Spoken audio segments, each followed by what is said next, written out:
আত্মগোপনে ছিলাম, এরপরে ওপেন হয়ে গেলাম, তোমাদের সামনে চলে আসলাম আর সাক্ষী রাখলাম মালিক আমার নবী 3 দিন আত্মগোপনে ছিল, ওই সুন্নতটা আমি ছাড়ি নাই, ওই আমলটা আমি করছি।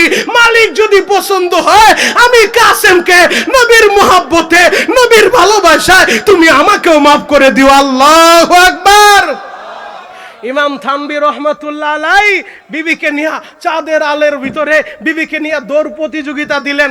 আপনারা সবাই জানেন আল্লাহর নবী, রহমতের নবী, দয়ার নবী, মায়ার নবী আম্মা জান আয়েশাকে নিয়ে চাঁদের আলোতে নবীজি যখন দৌড় প্রতিযোগিতা দিলেন তো নবীজি আস্তে আস্তে হাঁটে আম্মা জান আয়েশাকে জিতায় দিলেন।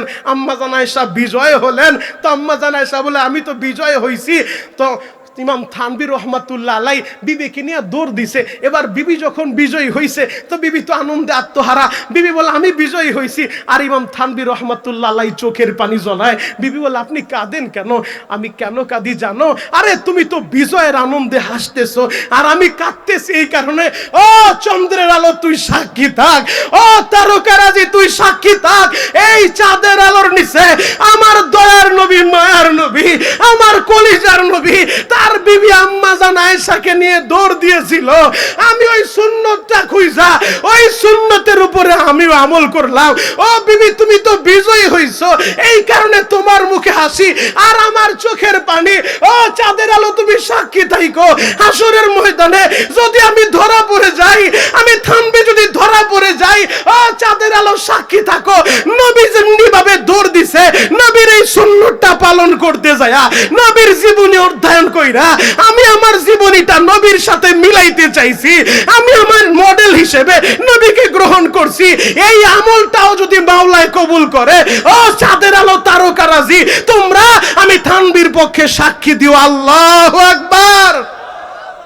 তাহলে তারা কিভাবে আকাবিরে দেওবন্দ উলামায়ে বুজুর্গ তারা কিভাবে খুইজা নবীর জীবনীর উপরে আমল করছে।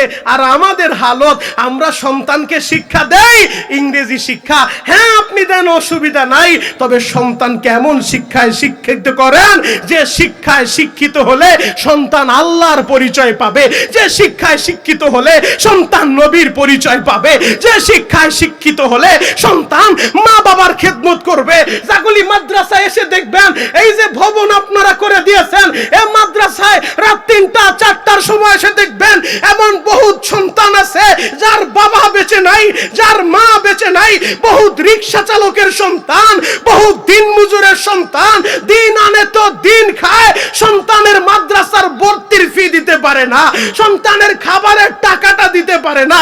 ওই গরিবের সন্তান রাত 3টার সময় উঠা ঠান্ডা পানি দিয়া ওযু বানায়া কোরআনটা হাতে নিয়া এরপরে কোরআন তেলাওয়াতে বইসা যায়। কথা বলেন ঠিক কি না? এরা গভীর রাত্রে কোরআন তেলাওয়াত করে, দোয়া করে জাগুলিবাসীর জন্য, দোয়া করে দেশের মানুষের জন্য, দোয়া করে সোনার বাংলার জন্য, দোয়া করে আমার এই বাংলাদেশকে যেন আল্লাহ আসমানি গজব থেকে হেফাজত করে, দোয়া করে বাংলাদেশের জন্য। এই কারণেই তো বাংলাদেশে ভূমিকম্প হয়, হেলে দুলে পড়ে না। এর কারণ কি জানো? এর কারণ হলো এই বাংলাদেশের ভিতরে রাত 3টার সময় কোরআনের তেলাওয়াত হয় 24 ঘন্টা, এমন কোন সময় বাদ নাই বাংলাদেশের মধ্যে কোরআনের তেলাওয়াত হয় না।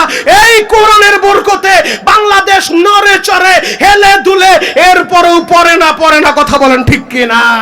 আল্লাহ কুদরতি ভাবে হেফাজত করছে। এই মাদ্রাসার বিরুদ্ধে ষড়যন্ত্র হচ্ছে, চক্রান্ত হচ্ছে, অনেক অনাকাঙ্ক্ষিত ঘটনা ঘটতেছে।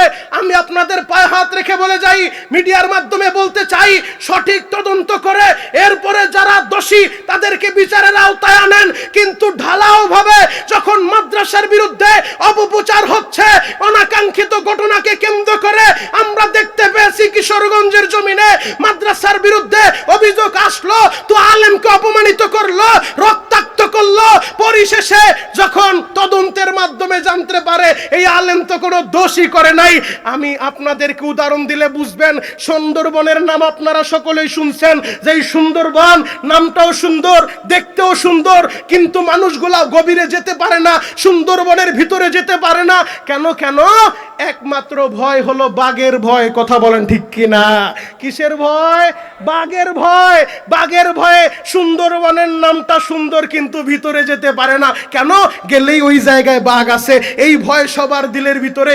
অথচ সরকারি রিপোর্ট অনুযায়ী 1 থেকে 150 বাঘ আছে, এর বেশি বাঘ নাই। এই 1-150 বাঘের ভয়ে সুন্দরবন এত সুন্দর, আমার সোনার বাংলার একটা অংশ ভিতরে ঢুকে না বাঘের ভয়ে। ঠিক তেমনি ভাবে আজকে হলুদ মিডিয়াগুলা মাদ্রাসার বিরুদ্ধে ঢালাও ভাবে অপপ্রচার চালাচ্ছে।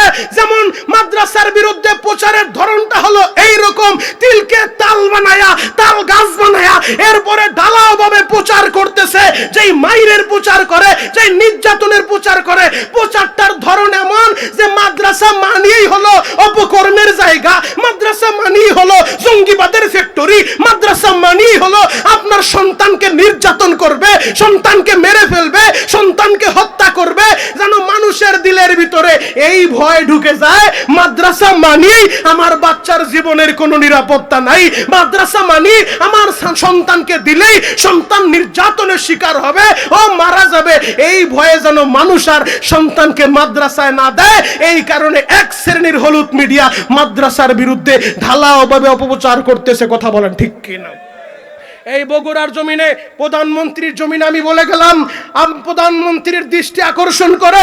কারণ প্রধানমন্ত্রী আজকে তিনি হাটহাজারী গিয়েছেন, হযরতদের কাছে বাংলাদেশের ইতিহাসে উলামায়ে কেরামকে এইরকম সম্মান আর কোন মন্ত্রীরা দিতে পারে নাই। যেই সম্মান বর্তমান প্রধানমন্ত্রী তিনি দিয়েছেন, উলামায়ে কেরামকে ইজ্জত করে, সম্মান করে। প্রধানমন্ত্রীর জমিন থেকে আমি বলে দিতে চাই, সঠিক তদন্তের মাধ্যমে যারা মাদ্রাসা নিয়ে অপপ্রচার করে, যদি কেউ দোষী সাব্যস্ত হয়, প্রকৃত পক্ষেই যদি কেউ আলেমের লেবাস লাগায়া, টুপি লাগায়া, দাড়ি লাগায়া, বহুত জায়গায় আমরা দেখেছি হিন্দু, বহুত জায়গায় আমরা দেখেছি খ্রিস্টান, তারা টুপি লাগায়া, দাড়ি লাগায়া মাদ্রাসায় ঢুকে মসজিদের ইমাম হয়ে চাকরি নেয়। অনেক সময় এমনও খ্রিস্টান ধরা পড়ছে। অতএব এই গুপ্তচরদেরকে চিহ্নিত করতে হবে, যারা প্রকৃত পক্ষে দোষী তাদের বিচার হবে। তবে ঢালাওভাবে একজনের দোষের কারণে পুরা জাতির উপরে, পুরা কওমের উপরে, পুরা মাদ্রাসার উপরে, পুরা আলেম সমাজের উপরে এই দোষ চাপায়া দেওয়া চলবে না। যারা ঢালাওভাবে প্রচার করবে, এই হলুদ মিডিয়াদেরকে বয়কট করতে হবে। কথা বলেন ঠিক কিনা? রাজি আছেন না নয়? কথাটা খারাপ লাগতে পারে, বলে গেলাম কাজে লাগবে। হক কথা, তিতাও লাগলে একটু হজম করেন, কাজে লাগবে। কোরআনের বিরুদ্ধে ষড়যন্ত্র করতে পারবা, চক্রান্ত করতে পারবা, কোরআনের বাতি নিবাইতে পারবা না। যে আলো জ্বালিয়েছেন আল্লাহ, এই আলো নিবানোর সাধ্য পৃথিবীর কারণেই। কথা বলেন ঠিক কিনা? বিপদ আসবে, বালা আসবে, মুসিবত আসবে, আর এটার জন্য আমরা আলেমরাও দায়ী, টুপিওয়ালারাই দায়ী। কিছু একটা পাইলেই আমার এই স্বজাতি ভাইরা তারা নিজেরাই নিজেদের বিপদ ডেকে আনতেছে। আজকে অনলাইনের ভিতরে ঢুকতে পারি না, হুজুরে হুজুরে গুতাগুতি আছে না নাই? জোরে বলেন আছে না নাই?